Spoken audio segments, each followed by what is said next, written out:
Hi, I'm Mary MacGregor, and I am a member of the Episcopal Network for Stewardship Board. And welcome to a conversation about the impact and the importance of storytelling with stewardship. So I want Dina, my partner in this dialogue, to introduce herself. So Dina, please introduce yourself. Sure, Mary. Thank you so much. I am Dina van Klaveren, Rector of St. Andrew's Episcopal Church in Glenwood, Maryland, and I've been using the TENS materials for several years in this congregation to good effect for ministry. So I'm glad to talk with you, Mary.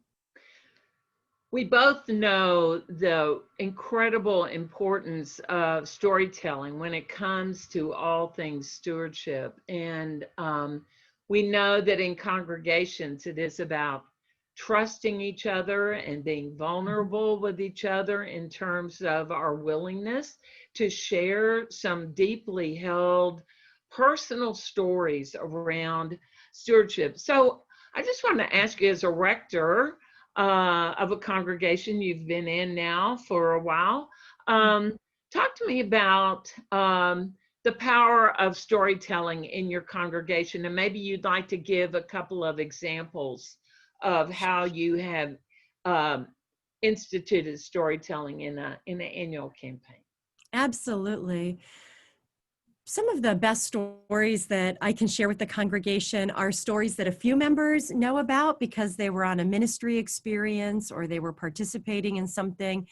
And it's really fun to bring some of those stories back to the whole congregation. So one example is, we steward our time, of course, as well as our financial resources. We steward our energy, and this congregation really dedicates a lot of energy and time to outreach ministry and to young people. And so we bring back stories from those experiences. Sometimes I tell them, sometimes other people tell them at coffee hour or in adult formation or youth group. And one of my favorite stories was when we were laying a new floor in a kitchen in Kentucky on a ministry trip. And the young girl was a year older than my daughter, so she must have been about 11 at the time in the house. She was living with grandma.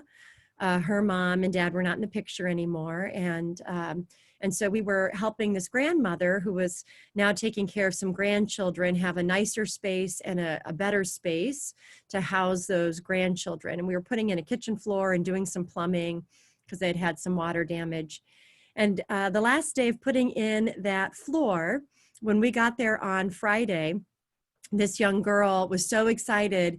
She told us that she had a surprise for us for lunch.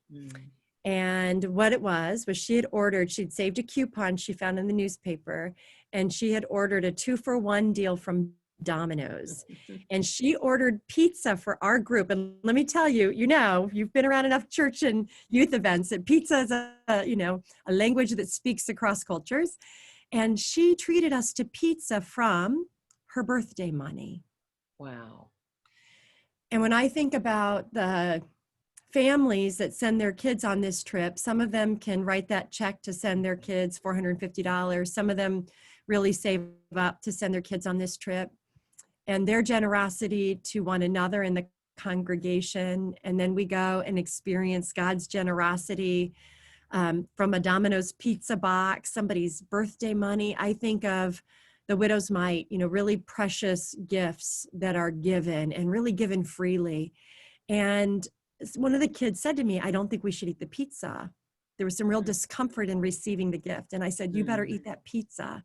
She wants you, you will return it to her so, we have to sometimes learn to receive the gift. And it doesn't really matter who has more money, who has less money.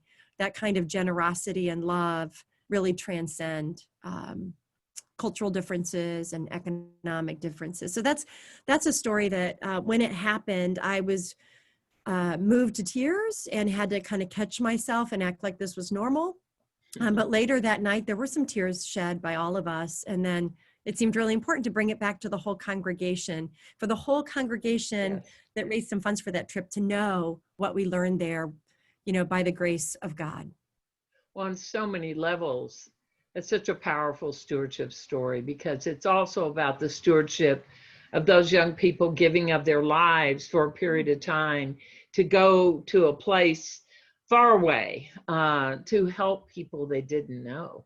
And Yeah. sharing that love and how it's really reciprocated is so critical to formation in our understanding of God's generosity and how we can be generous with each other and give of ourselves and yet receive so much more than what we've actually given. Thanks, Dina. That's a really great story. Do you have a question for me? I do. I know, Mary, that you really love your congregation.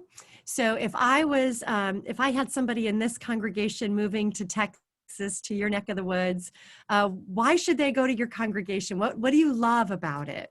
What makes it special? That's a good question. Well, I'm a lay leader and I'm retired from working on a bishop's staff. And so I do limited things in my own congregation. You know, I don't want to presume that I know more than they do, of course. And but I've been a member there for 30 years and I love it deeply. And I love it deeply because they are so spiritually mature. And it's not that you can ever reach a level where you stopped growing, but this is a congregation that will drop everything to help someone in need. We during the pandemic, I know my own small group, and we have a lot of small groups because it really fosters that strong relationship building and caring for each other. And my own small group said we must do some major food drives. And so we did one for our local food bank, and we ended up with a huge turnout. And we encouraged our community around the church to contribute. And then we just did one for Hurricane Laura because they're our neighbor. Lake Charles is 100 miles away. And we identify with hurricanes because we're right on the Gulf Coast of Galveston Bay. And the turnout was spectacular. And that was just last Sunday. And so that was just one person saying from a small group, you know, we need to be doing something to help someone during this COVID because we've been so blessed. And just the response has been incredible. So their willingness to give, they're very generous in their giving, and we are not a congregation of wealthy people, but this is a congregation that I've grown to understand that they really understand what stewardship is about and giving back to God out of all that has been entrusted to us. We recently paid off our debt at our church in a year. We were down to about $90,000 in debt from a very large amount of money. And in the course of 6 months with a push and an emphasis, we were able to pay that off. And it was not just to get paid off, but it was so that we could do so much more. So I love the spirit in my own church. It's really, it cares deeply, it loves God, and it walks the talk. And we've been involved in foreign mission for a long time. And, you know, I could talk a lot about how they give back. So I feel that's one reason why that congregation is near and dear to my heart, very much Love so. it. Love it. I love that when you say spiritually mature, you could mean a lot of things by that. But what I'm hearing, Mary, is you mean walk the talk, this embodied love that comes through people. So I can almost feel it as you talk. That's really awesome. Totally. Yeah. So as a rector of a church, what have you found to be some of the most impactful things you can do around, let's say, an annual campaign in storytelling? Can you give an example? I know you gave that wonderful example of the kids and their experience, but perhaps something that you've led your congregation to do during an annual campaign. Sure. We've taken turns telling our own journeys around giving and money and what it means to give from a grateful heart. And so one year we just talked about, you know, what does it mean to give from a grateful heart? What does it mean to enjoy the giving experience? And And so people shared stories of when they've given and contributed to something, and mostly it was church, but I think there were a couple of other things thrown in, and it was really wonderful. Folks told stories that really made me stop and think. That, gosh, other than NPR and the Episcopal Church, I give to organizations that I get something from, but NPR and church, you're giving to organizations that are going to go way beyond meeting your needs. It's a very different kind of thing. So Sure. there have been some wonderful perspectives from people with all different experiences in life and career paths. And so getting folks to share that during worship is great. Now that things are so recorded and we can record things, we also have done a little bit around that, but not as much as I'd like. I'd like to do a little more with video storytelling, like we're doing right now, quite frankly, especially during this COVID time. We've also had people write and put things in newsletters because we know that people learn in different ways, and some can hear their story that way. Some can get up and talk about something, but others would prefer to write. We did do an event early on, maybe in the first couple of years that I got here, about our spiritual perspectives on money and theology around money with Bruce Rockwell, who was a banker and then worked for one of the Episcopal dioceses in Massachusetts. And Bruce got us all talking together, and I was really shaped by those conversations. In fact, I was really shaped to start saving. And thinking we really need, my husband and I were both shaped by different stories about people that had crises in their life and needed that savings account.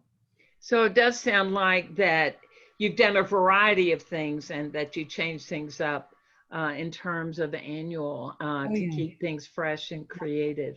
We never do the same thing 2 years in a row, so people know it's not the same year. And there's just enough stories to go around, so we want to tell a lot of them. Okay. Well, I really enjoyed this very much, Mary. And so I want to thank everyone else who might be a part of this conversation, who's thinking of their own stories in their own heads right now as we share ours. I want to thank you for being with us in whatever way you're with us, and appreciate all that you're doing to share the stories of generosity that are shaping God's people. We invite you to go to tens.org, TENS.org, for more information on stewardship, especially faith-filled generosity. Thank you so much. Thank you, everyone. Bye-bye. Bye-bye.